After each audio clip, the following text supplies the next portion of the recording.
सोलोंथाइ रांखान्थि समाजारि जेंनानि सायाव सावरायनाय थांखिजों खुंफुंदों समखं रंगमन्चआव बोसोरसालिया जथुमा धेमाजि जिल्ला एबसुनि खुंगा 30थि बोसोरसालिया जथुमा आरो सिमेन्ट दखरा एबसुनि खुंगा 34थि बोसोरसालिया जथुमाया दिनैनिफ्राय जागायबाय।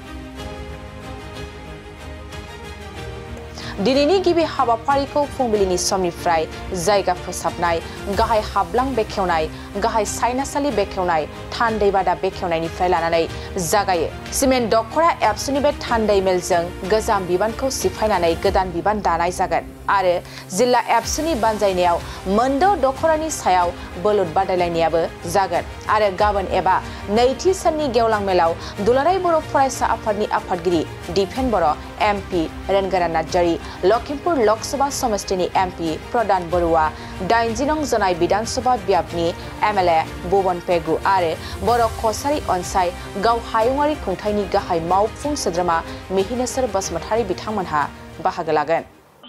गिबि गिबियावनो नोंथांमोननि निउज पर्टेल बा चेनेलखौ बरायनाय जाहैबाय। नंगौ थारैनो दिनै 30थि धेमाजि जिल्ला दुलाराय बर' फरायसा आफादनि बोसोरसालिया जथुमा आरो 34थि सिमेन्ट दखरा दुलाराय बर' फरायसा आफादनि जथुमा।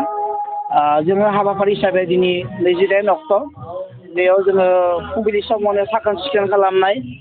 थिग बिदिनो मेन गेट बेखेवनाय, बिदिनो आलासि जिरायसालि लोगोसे मेन पेन्डेल बेखेवनाय, लोगोसे जोंनि डाइनिं हल बेखेवनाय जाबाय इतिमध्य। थिग बिदिनो जोङो डेलिगेट हल बेखौ बेखेवनाय जाबाय आरो बुलुर बादायनाय हाबाफारिनि जिथुनिखि बेखेवनाय हाबाफारिखौबो जोङो माबानाय जाबाय। जोंनि बेखेवगिरि बिथांमोना थारैनो फैनानै जोंनि खामानिखौ सम मथे मावबोबाय। जोङो जोंनि मेन गेटखौ बेखेवना जोङो बेखेवगिरि हिसाबै जोङो डक्टर सचिन दले सार, गोरायुर सिमेन्ट साब्रि कलेज फरायसालिमानि जों गोरायुरखौ लिंनो हांख्रायदोंमोन। बिथाङा फैना जों हाबाफारिखौ जाफुंसार होबाय। थिग बिदिनो जोंहा आलासि जिरायसालि मानगोनां सुकुराम ब्रह्म, बारग' आफादगिरि संखं गाव पन्सायतनि, बिथाङाबो जोंनि हाबाफारिखौ मोजां जाफुंसार होबाय। थिग बिदिनो जोंहा रुंसारि हितेश सेक्रेटारि गोसोखां डाइनिं हल, बेखौ जोंहा सानसुमा बसुमतारी बिथाङा बेखौ बेखेवनानै होबाय। बिथाङा जाहैबाय आनडिभाइडेड लखिमपुर डिस्ट्रिक्ट एक्स बिएलडि वेलफेयार ससाइटिनि मानगोनां आफादगिरि। थिग बेबायदि जोंहा मेन पेन्डेल मलेन्द्र नार्जारी सारा गोसोखां, जोंहा रुंसारि लीलानन्द ब्रह्म गोसोखां मेन पेन्डेल बेखौ बिथाङा बेखेवना होबाय। थिग बिदिनो जोंहा डेलिगेट केम्प गोजा मानगोनां ललित चन्द्र बर' बिथां रिटायार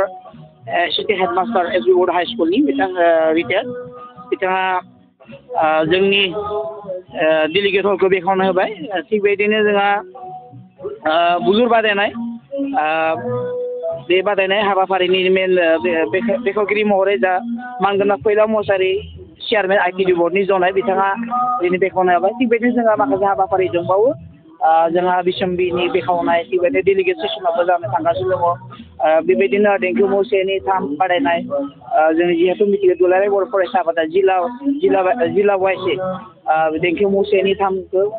माने बेयाव बादायनाय जायो। बेखौ माने हयथ' सेन्ट्रेल लेभेलाव लांनो थाखाय बा जोंनि हारिमुखौ जौगाहोनो थाखाय बेखौ लायो निस्सय। बे बेखेवगिरि बिथां फैगासिनो दङ। जों दान्दिसे सम बेखौ जों माबानाय जागोन।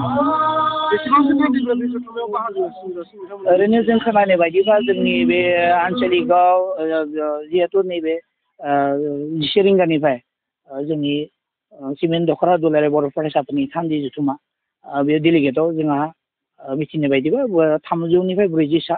सुबुङा जागोन बेयाव आरो माखासे गावसोरनि वार्कार्स थाबाय, बोसोनगिरि बा दैदेनगिरिफोरबो थाबाय, बिथांमोनजों लाखिनो बिदिनो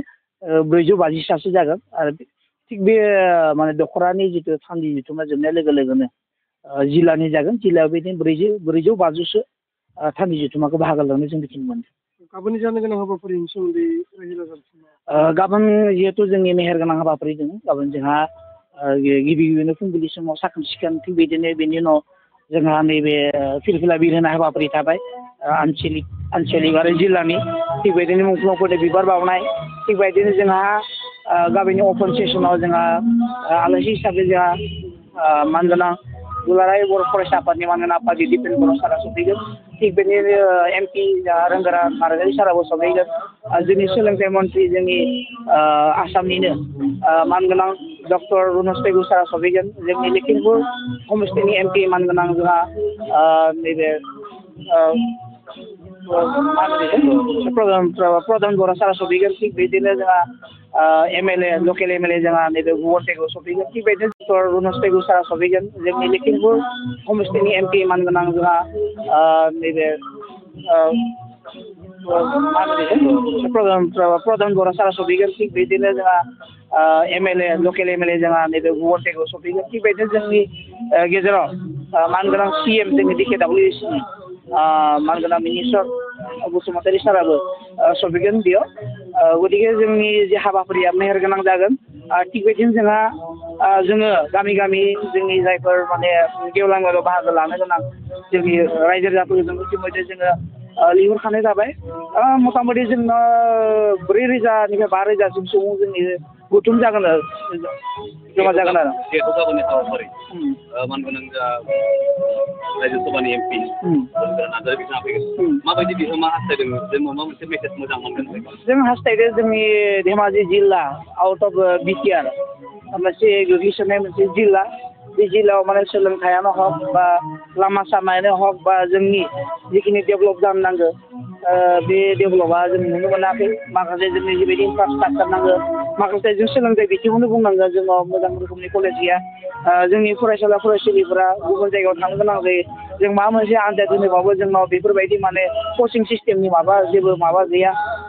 थिग बेबायदि जों सानो आरो दा जिहेतु जेंना जेंसिबोथ' बहुद दङ जों खोनानो मोनदों जोंनि जायफोर माने टेट क्वालिफाइड टिचार बिसोरो माने गावसोरनि जायबायदि माबायाव मोननांगौबा साख्रि बाख्रि बेखौ मोननो हायाखै टेट पास जाना दङ बर' मिडियामनि माखासे जेंनाफोरा दाबो माने आबुं जायाखै जेरावनोखि बर' मिडियाम स्कुल बेयाव नोङो जों खोनानो मोनदों बा जों नुनो मोनदों जे गुबुन हारिनि माने गुबुन रावनि फोरोंगिरिखौसो जों थिसननायखौ नुनो मोनदों थिग बेबायदिनो फोरोंगिरिफोरनि आंखाल समाजाव आरो बहुत माने बेबायदिनो जोंनि थासारिनि माखासे माबाफोरखौबो जोङो लुबैदों आरोखि मोजां सारनिफ्राय मेसेज मोननो थाखाय जों आरो लुबैबावदों जोंनि बे जाहाथे माने बिथाङा फैनानै जोंनि थासारिखौ जों बोरैहाय जों हाबना खालामनो हागोन बा जोंनि जायगायाव जों बोरै जौगासार खालामनो हागोन आदब माबादों आरोखि मानो होनोबा जोङो जोंनि जायगायाव माने माखासे माने बेफोरबायदि इन्डास्ट्रि बा बेफोरबायदि माखासे माबाफोर जों नुनो मोनाखै जायनि जाहोनाव जोंना माखासे माने मा जादों आनएमप्लयड प्रब्लेमा जोंनो सृष्टि जादों बेबायदि जायोबा जोङो खालि जों BTRल' नङा BTRनि बाहेरनि बर'फोरनि जिथुनिखि जोंनि माने साननाय बा मावनाय दांनायफोरा हयथ' बेक जालांबाय थागोन बेयावनो बर' माहारि हिसाबै जोंनि जौगानाया समानथाय जानाय नङा बेखायनो बे समानथाय बोरै जोंनि BTRनि बाहेरनि बर'फोरखौ बा धेमाजि डिस्ट्रिक्ट बा धेमाजि जिल्लायाव जोंनि बर'फोरखौ बोरैहाय जोङो माने आवगायलांनायाव जों माने सारनिबो सुबुरुननिखौ जों आसा फारियो आरोखि जोंहा इतिमध्य जोंहा मोनायावबो जों हारिमु बिलिफांदों जोंहा मानगोनां जोंहा देंखोगिरि गिताश्री दामसिर बिथांजोखौ जों हांख्रायनाय जाबाय जोंहा मिसिं आर्टिस्टबो दङ थिग सानै जोंहा मिसिं आर्टिस्ट हिसाबै जोंहा दिगन्त आरो सासे सार जोङो नुनो मोनदों बिथांमोनाबो जोंनि बे मोनाबिलियाव गाजा गोमजायै जों माने बिथांमोना बाहागो लागोन गतिके जों रायजो राजाखौ अपेन सेसनजों लोगोसे जोंनि मोनाबिलि हारिमु बिलिफाङावबो जाहाथे लैहोर लैहोर फैनाय बाहागो लायो जाहाथे हारिनि थाखाय सिन्था खालामो जाहाथे बिथांमोन रायजो राजाफोरा जाहाथे जोङो हेफाजाब होफैयो जों मानो होनोबा जों गिलिर रादाब बानायखादों थिग बेबायदि दिनैनि दिनावबोथ' जों गिलिर रादाबजोंनो जोङो बोथिनि ओमफ्राय गाबोननि दिनावबो जों गिलिर रादाब जों बानायखादों बिनिखायनो रायजो राजाफ्रा लैहोर लैहोर फैनानै जोंखौ हेफाजाब होफैनांगोन आरो जोंखौ निस्सय मदद मोनगोन आसा फारिनाय जों रिसेपसन कमिटि बा बानजाफारि जानाय गासैखौबो फिन हांख्रायहरनानै गासैखौबो आं जाहाथे बिथांमोना जाहाथे जोंखौ हेफाजाब होगोन आसा फारियो